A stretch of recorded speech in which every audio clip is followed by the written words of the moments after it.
Estamos aqui com mais um dia de projeto. Hoje é o nosso quarto mês de projeto, graças a Deus por isso.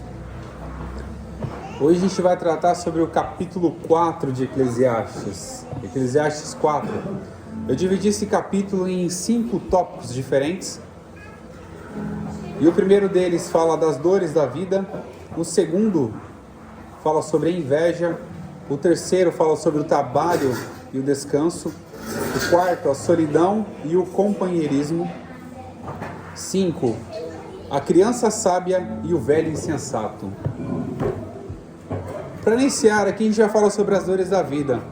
No verso 1 até o 3, Salomão descreve para a gente aqui, em um cenário de muita dificuldade que ele viu ao redor e muitos problemas que ele encontrava.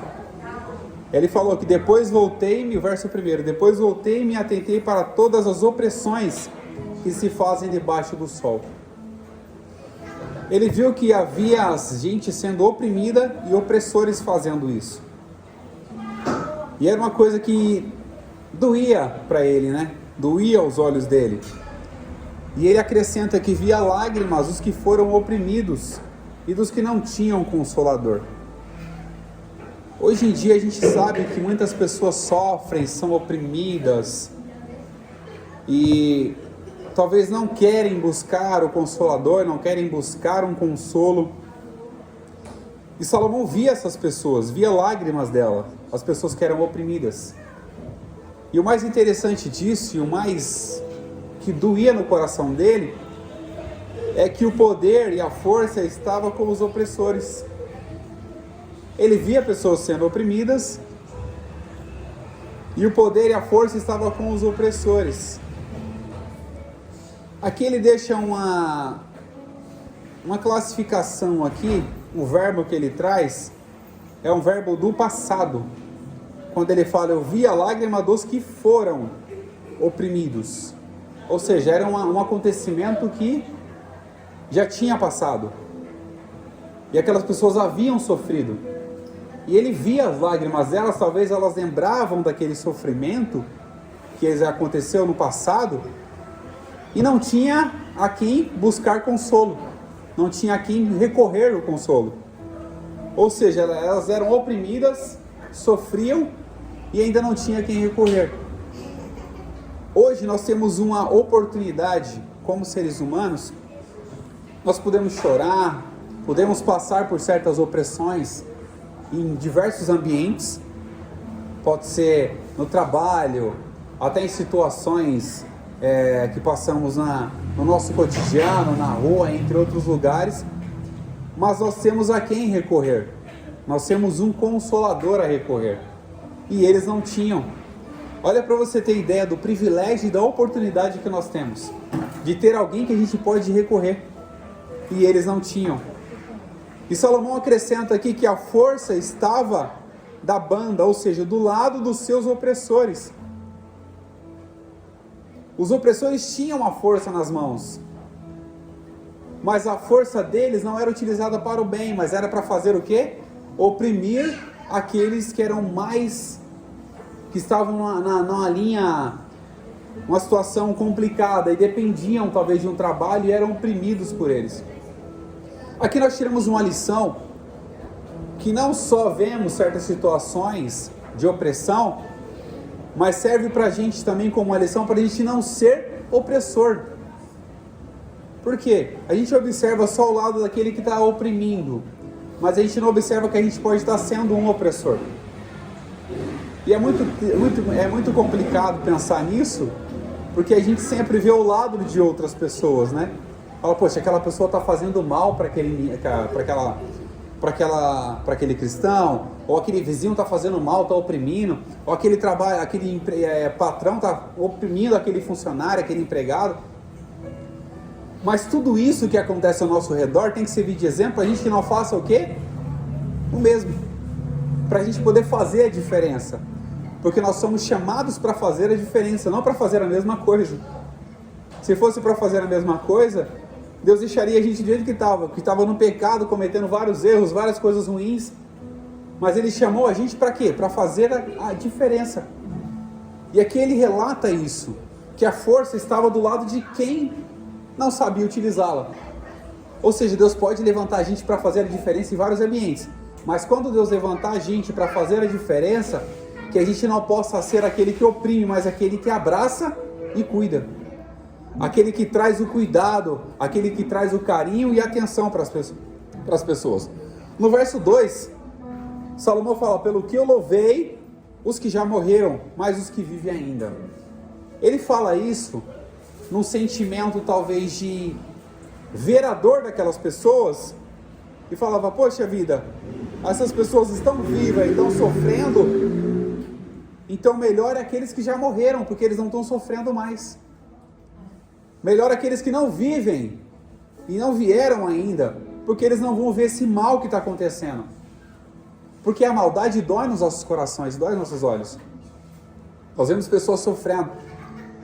Eu falo por experiência própria, eu tive a oportunidade de ir a trabalho, fazer visitas a uma pessoa que estava na penitenciária. E não é fácil você conversar com a pessoa do lado de você do lado de fora e ela trancada do lado de dentro.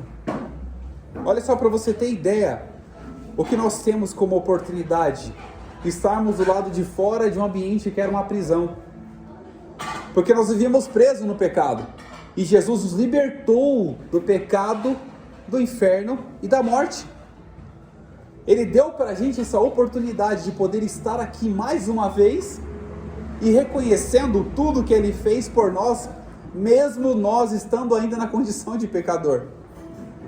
Nós estávamos na condição de pecador. Mas Isaías fala 53 que Ele foi moído pelas nossas transgressões.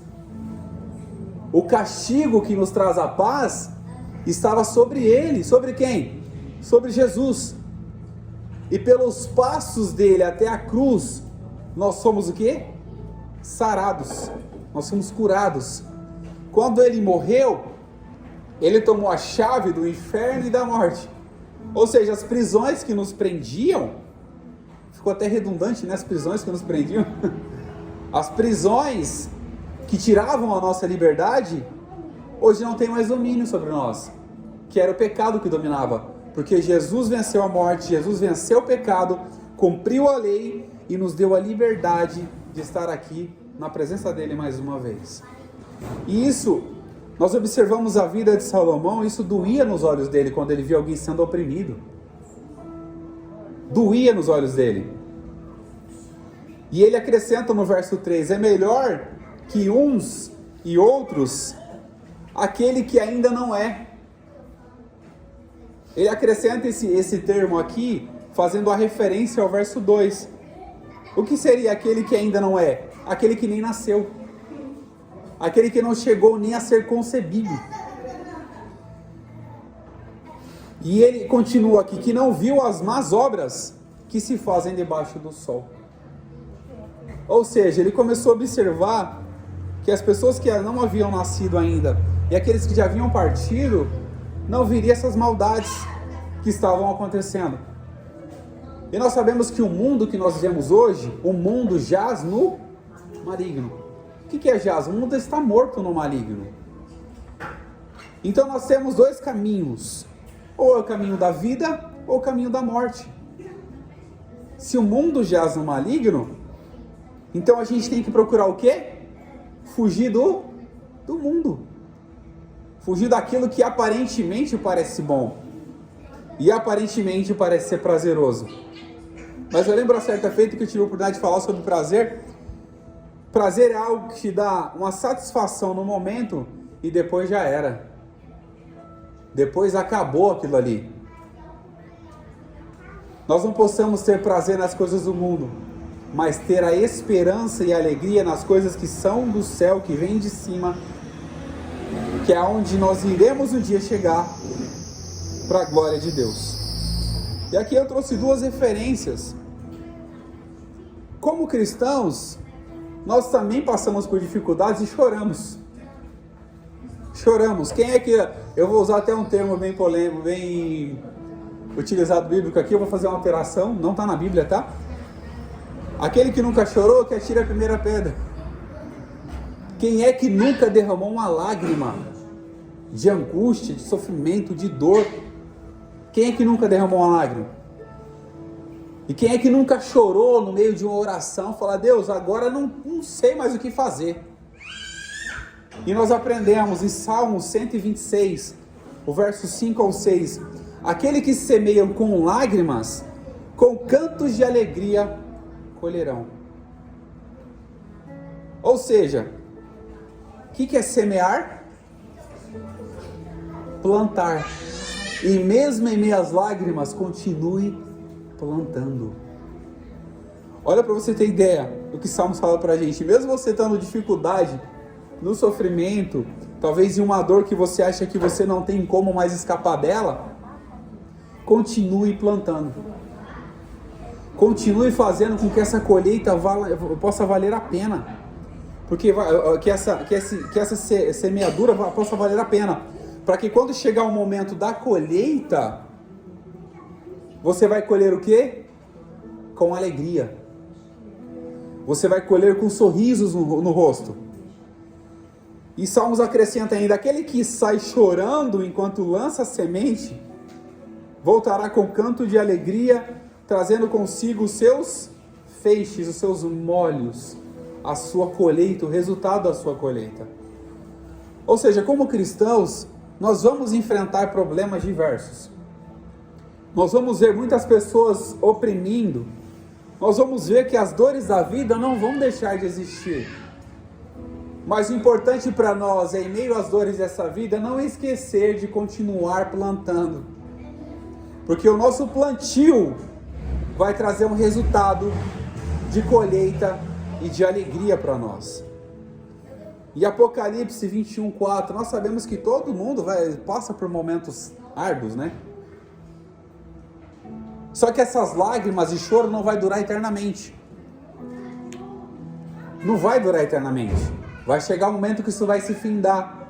E Apocalipse 21:4 é relatado na revelação de Apocalipse: e ele, Deus, o Senhor Jesus, enxugará dos seus olhos toda a lágrima, e não haverá mais morte, nem tristeza, nem choro e nem dor, pois a antiga ordem, ou as primeiras coisas, já se passaram. Tudo que nós vemos aqui nessa vida, tudo que Salomão olhou para aquelas pessoas, ele via as dores delas, aquelas dores não seriam eternas, e não são eternas. E assim também as nossas, não são eternas. As dores da vida, elas vão curando, vão voltando, vão cicatrizando. Para quê? Para que não fique sendo dor, mas sendo uma marca de que você foi curado. Sendo uma marca de que você foi transformado e restaurado por aquela, e não foi sucumbido ou destruído por aquela dor. E não foi parado no meio do caminho. Porque tudo que nós fazemos, ainda que seja com lágrimas nos olhos, nós voltaremos. E continuarmos semeando, nós voltaremos colhendo com alegria. E é esse que Salomão se preocupou muito com as dores daquelas pessoas que estavam ali. E esse é o tópico sobre as dores da vida. Agora a gente vai falar sobre a inveja.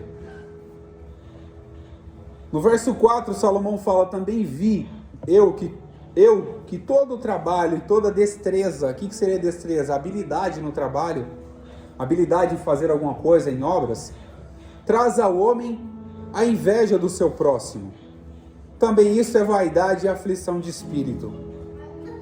Aqui quando fala sobre inveja, nós entendemos que a inveja é o desgosto pela felicidade alheia. Muitas pessoas podem sentir inveja de nós? Podem, mas também nós somos sujeitos às mesmas paixões de sentir inveja de alguém. Mas esse sentimento, ou qualquer sentimento ruim, pode ser controlado e parado, para que não possa produzir frutos ruins. Nós possamos parar, porque isso acontece com todas as pessoas. E nós sabemos que inveja é um sentimento, é algo que a gente sente. E de repente fala: poxa vida, eu estou aqui há 20 anos e não aconteceu comigo. A pessoa que começou agora tem 2 anos, já conseguiu tudo. Olha só aquele sentimento ruim que entra no coração. Aquele sentimento de, poxa vida, que infelicidade porque essa pessoa conseguiu. E nós estamos sujeitos a isso. Nós somos sujeitos a passar por isso. Mas quando nós olhamos para a palavra e nós entendemos que em Provérbios capítulo 14, verso 30 diz: o sentimento sadio é a vida para o corpo. Ou seja, precisamos procurar sentimentos sadios. Qual o sentimento sadio? O sentimento de alegria, o sentimento de paz, sentir a paz, o sentimento de aquela euforia assim para poder abraçar uma pessoa que conseguiu alguma coisa sem ter inveja dela, sem querer que a pessoa que gere aquela infelicidade. Ou seja, o sentimento sadio é vida para o corpo. Agora o sentimento que não é sadio é o quê? Podridão. É podridão, é morte. E ele acrescenta, mas a inveja, ou seja, o sentimento de infelicidade pelas conquistas alheias, é a podridão dos ossos. Tem um salmo muito interessante, o salmista começa, acho que é Salmos 32, se eu não me engano. Ele fala, enquanto eu guardei o silêncio, enquanto eu escondi os meus pecados, envelheceram o quê? Os meus ossos. E ele fala ainda, pelos meus bramidos, envelheceram os meus ossos. O que são os nossos ossos? Você já viu alguém ficar de pé sem osso? Você já viu algum corpo estruturado sem osso? Olha só para você ter ideia desse sentimento tão ruim que pode destruir a nossa vida. Pode parar tudo para nós. Se você não tiver osso, seu corpo vai ser um monte de órgão amontoado um em cima do outro. Vai ser um monte de órgão, nervo, pele, tudo misturado em cima do outro. É isso que a palavra está nos alertando. Se você alimentar sentimentos ruins no seu coração, logo isso vai o quê? Apodrecer os seus ossos. Ou seja, apodrecer a sua estrutura. A sua mente vai ser destruída. O seu corpo vai ser destruído. A sua história não vai ter continuidade. Porque você alimenta. E nós somos voltados de sentimentos. E muitos problemas hoje em dia de saúde são advindos dessa mágoa, desse rancor, de ódio que às vezes a gente traga no coração, de inveja. E infelizmente acontece muito isso. Muitas pessoas sofrem por diversos problemas de saúde, por colocar aquela carga ruim, pesada no coração. Não é energia ruim como muitas pessoas falam, é peso de responsabilidade mesmo. Você guardar um ódio, um rancor, uma raiva, inveja, um egoísmo, qualquer outra coisa que você ache que, isso aqui, eu não vou perdoar isso. Você vai se autodestruindo. É como se fosse uma bomba relógio. Você vai formando aquelas coisas dentro de você, uma hora ou outra você vai o quê? Vai explodir. E a maioria das vezes os problemas que a gente explode não é com quem realmente devia ser explodido, mas é com quem não tem nada a ver com isso. Ou seja, a gente prejudica nós, as pessoas que estão ao nosso redor, que nos amam, por alimentar sentimentos que não vão fazer nada na nossa vida. Isso que Salomão sempre alerta a gente, inclusive não só em Eclesiastes capítulo 4, verso 4, mas em Provérbios 14, 30 que eu li aqui, que o sentimento sadio é o quê? É vida. Se você não tiver sentimento sadio, não se abster, não se afastar dessas coisas ruins, logo você vai destruir a sua vida todinha. E não é isso que Deus quer. E não é isso que Deus quer para nós. Ele quer cada dia mais estruturar a nossa vida com a paz, alegria, com amor, com todos os sentimentos bons, não sentimentos ruins. Aqui no verso 5, capítulo 4, verso 5 ao 6, fala sobre o trabalho e o descanso. Aqui tem algumas coisas bem interessantes, por quê? Aqui fala sobre a tolice e sobre alguns aspectos da sabedoria. Aqui ele fala sobre que o tolo cruza as suas mãos e come a sua própria carne. Ou seja, comer a sua própria carne, ele é o quê? Canibal? Não, é só uma metáfora, só uma comparação, uma figura assim, expressando de alguma forma, trazendo para a gente poder compreender o que acontece com aquele que cruza os braços. Ou seja, a pessoa tola é o quê? A pessoa que não tem sabedoria, que acha que eu vou ficar aqui, vou cruzar os meus braços e as coisas vão começar a cair do céu e eu vou conseguir as coisas.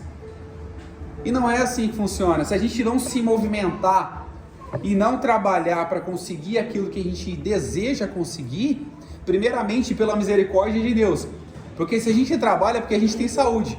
Se a gente tem saúde é porque Deus permitiu que a gente tivesse saúde.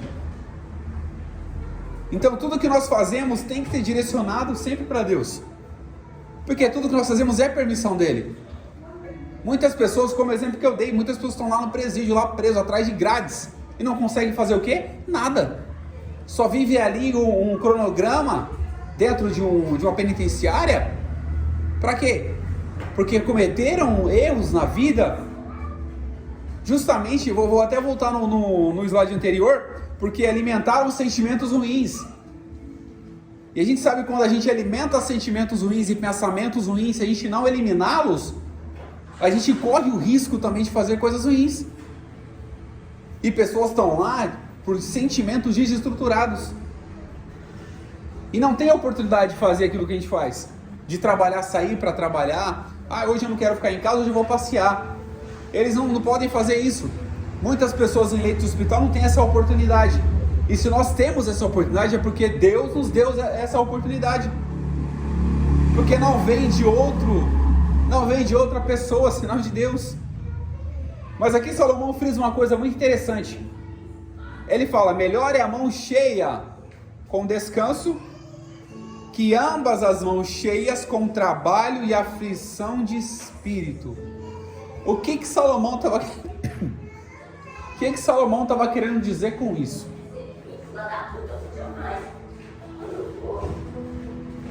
O que Salomão estava querendo dizer com isso? Porque a gente precisa trabalhar. E Paulo fala: aquele que não quer trabalhar, que ele não coma.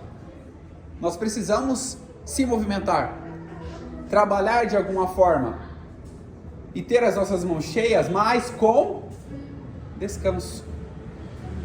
Porque não é só o trabalho que mantém a nossa vida.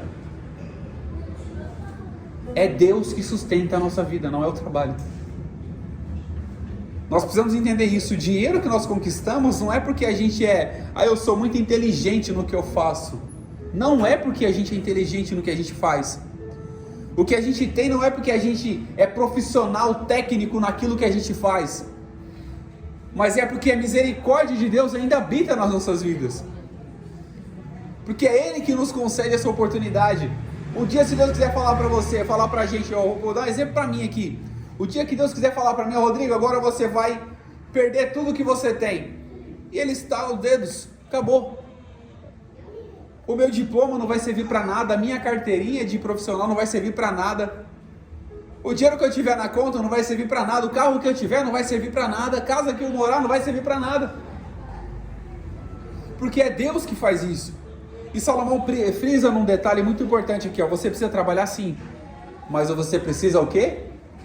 Descansar. Aqui nós entramos numa questão bem interessante, que hoje em dia as pessoas, existia um ditado que falava: trabalhe enquanto eles dormem. Já viu? Quem já ouviu falar desse ditado? Trabalhe enquanto eles dormem e fique rico, alguma coisa do tipo. Eu vou dar um ditado muito mais claro: trabalhe enquanto eles dormem e tenha um infarto antes dos 40. Por quê? Porque você não vai descansar, você não vai dormir, você não vai ter qualidade de vida, você não vai se alimentar direito, você vai ser uma máquina, e até as máquinas cansam. Você precisa parar a máquina para fazer manutenção, precisa colocar um olhinho nela, precisa trocar alguma peça. E nós, como seres humanos, achamos que somos um robô. Fala: não, vou trabalhar 24 horas porque eu quero ficar rico. Quem é que fica rico trabalhando 24 horas, pelo amor de Deus? Não tem tempo nem de gastar o dinheiro. Fala, Geraldo. Eu trabalhei 2 safras em usina de açúcar e o engenho funciona 24 horas por dia durante a safra toda, se não chover e não tiver material de estoque para ele poder viver. Acabou de moer a cana daquela safra, ele é todinho desmontado, não é para limpar o lubrificado, mas para retificar encher de solda de gasolina, Olha, é uma máquina. Ela precisa parar para fazer manutenção. E nós, como seres humanos, não precisamos parar?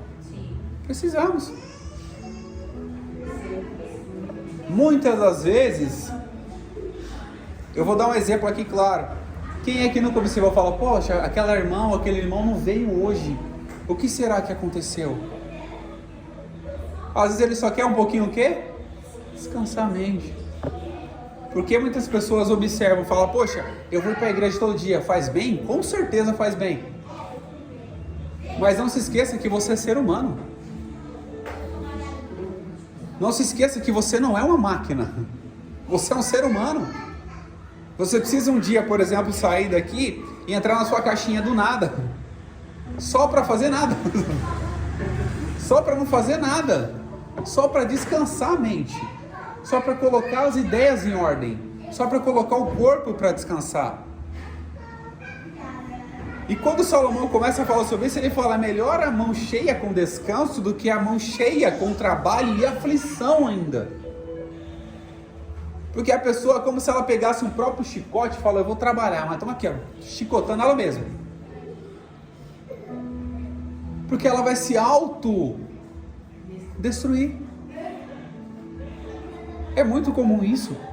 Eu falo por experiência, eu falo que hoje, até hoje, Deus não me permitiu contar o que aconteceu comigo. Eu não sei porquê, mas também não tenho interesse de saber.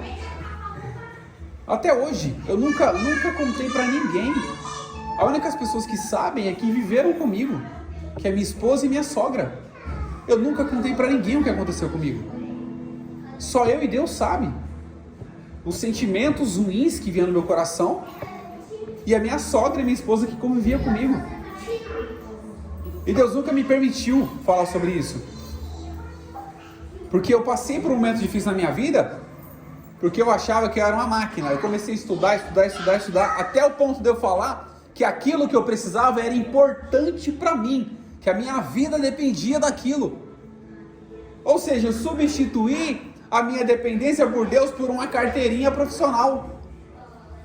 Eu falei para um colega meu, eu falei, ó, isso aqui... a minha vida depende disso. Olha só a burrada que um ser humano faz. Como é que a sua vida vai depender de um objeto? Como é que de um papel? Como é que a sua vida vai depender disso? E eu volto a falar, nossa vida depende só do Senhor Jesus. A nossa vida é totalmente entregue a Ele. Sem Ele, nada do que foi feito se fez. Inclusive, sem Ele, nada do que aconteceria. Nada seria diferente. E Salomão se preocupa muito com isso. Ele falou, vocês têm que trabalhar, é importante trabalhar. Vocês têm que ter a mão cheia, é importante ter a mão cheia. Mas vocês não podem fazer, eu vou dar um exemplo aqui no Novo Testamento, vocês não podem fazer como aquele homem rico que tinha diversos celeiros, falou, ó, eu tenho muitos celeiros, eu vou derrubar esses aqui, vou construir mais. E depois eu vou falar para minha alma, bebe, folga e descansa.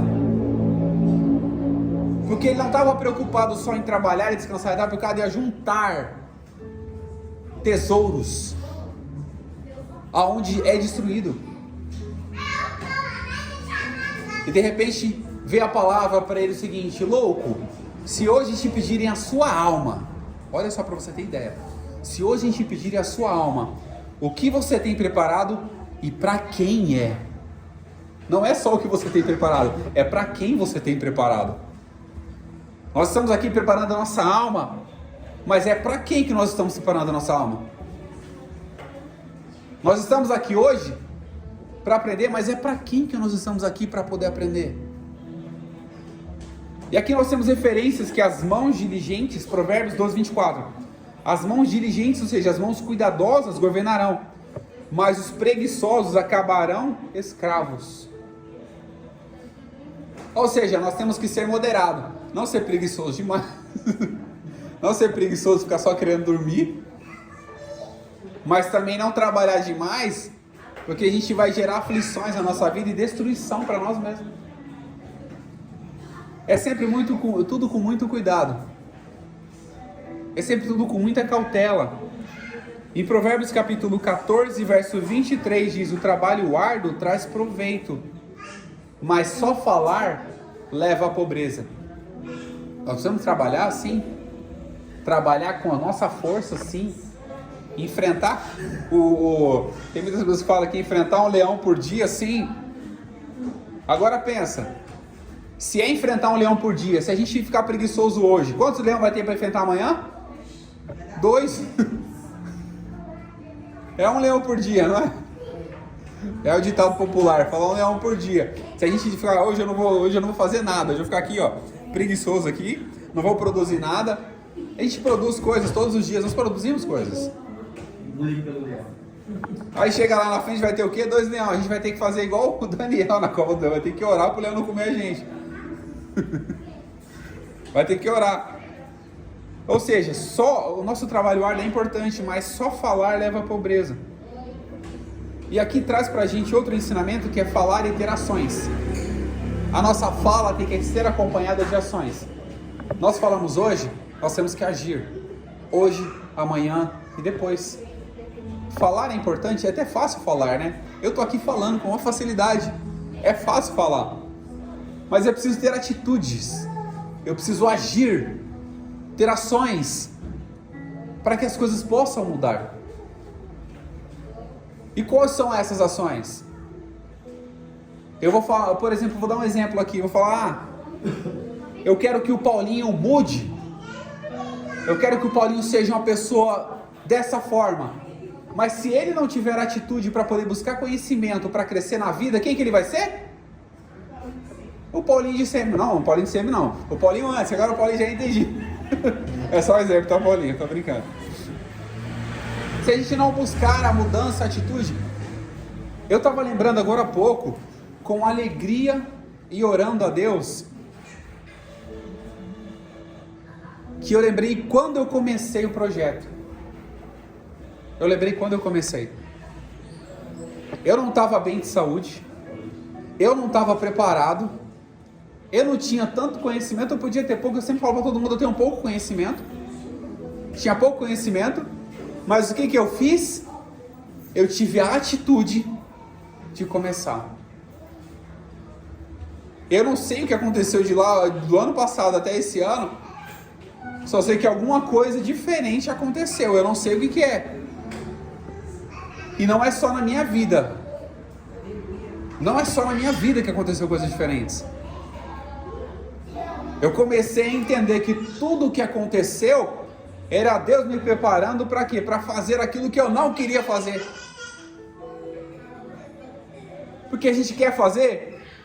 Muitas pessoas falam para mim, a irmã veio uma vez falar comigo, você vai ser pastor. Eu falo, eu estou longe disso, eu quero ficar no meu canto aqui. Fala, irmão, você vai ser pregador. Eu falo, que nada, tem um monte de gente aí. Deixa eu em paz, deixa eu quieto no meu canto. Até Deus me fazer entender.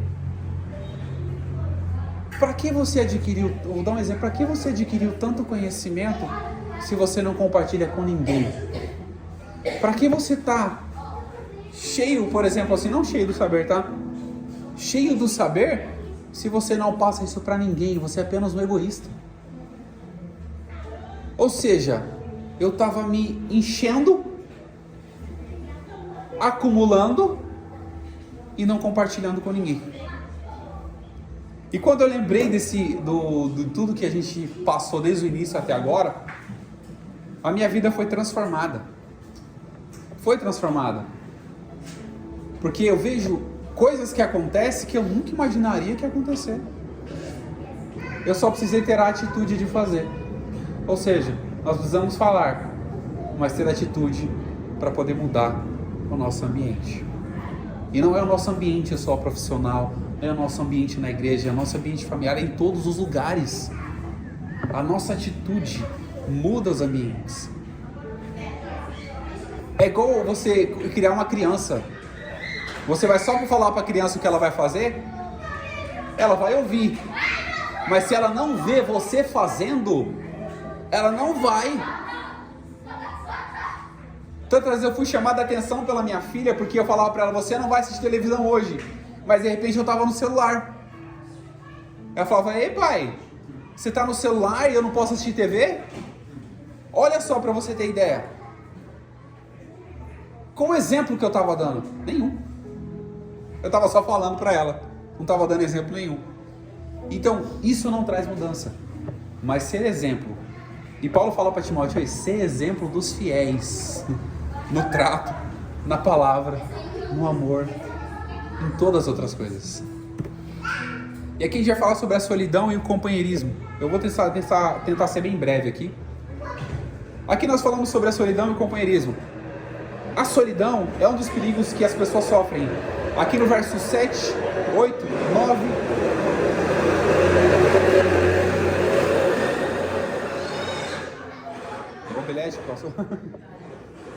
O verso 7 ao verso 12.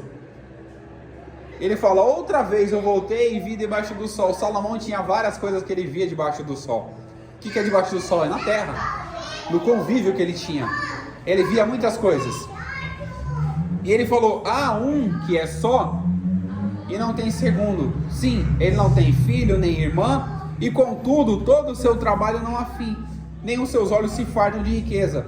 E não diz, para quem trabalho eu, privando a minha alma do bem? Também isso é vaidade, enfadonha ocupação.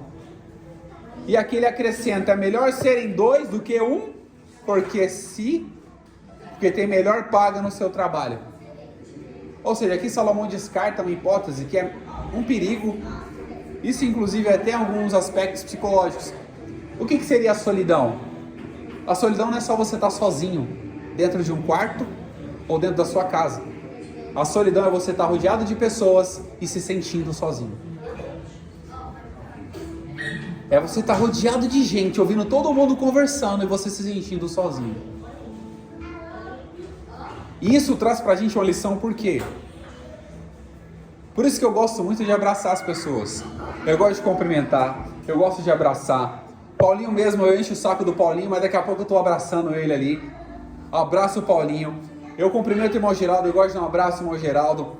Eu abraço as pessoas porque eu não sei o que a pessoa está passando. Aquele abraço pode expulsar uma solidão que está no coração dela. Talvez ela não se ache importante, não se ache amada, não se ache cuidada, ninguém gosta dela. Cria isso na mente, qualquer pessoa cria isso. Mas um simples abraço pode mudar o dia de uma pessoa. Uma palavra pode mudar o dia de uma pessoa. Um elogio fala, nossa, como você está elegante hoje. E às vezes eu falo para minha sogra, eu vou dar um beijo na cabeça dela, obrigado, velho, por ter ficado com as crianças. Eu faço isso. Então é importante fazer isso, porque a gente não sabe o que está no coração das pessoas. E Salomão frisa isso, é melhor você ser dois, que tem melhor paga, se um cair o outro levanta. Se tiver junto, se aquentarão, ou seja, um abraço caloroso, assim, sabe, aquele abraço fervoroso. Se aquentarão. Porque se dois lhe resistiram, porque os dois lhe resistirão, e o cordão de 3 dobras não se quebra tão depressa. Aqui traz um pouco também a questão do relacionamento entre pessoas, casais e tudo. E por que? Aqui é interessante que ele fala, os dois lhe resistirão. E depois ele fala do cordão de 3 dobras. Mas espera aí, se são dois, por que um cordão de 3? Porque aqui entra uma questão, pode entrar a questão também do pais e filhos, né?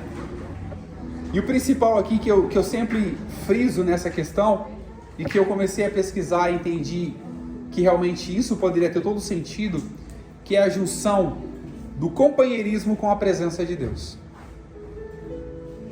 Quando a gente se une, quando a gente se junta, quando a gente se une e se junta com o objetivo de ter a presença de Deus, você pode observar que o ambiente não permanece o mesmo.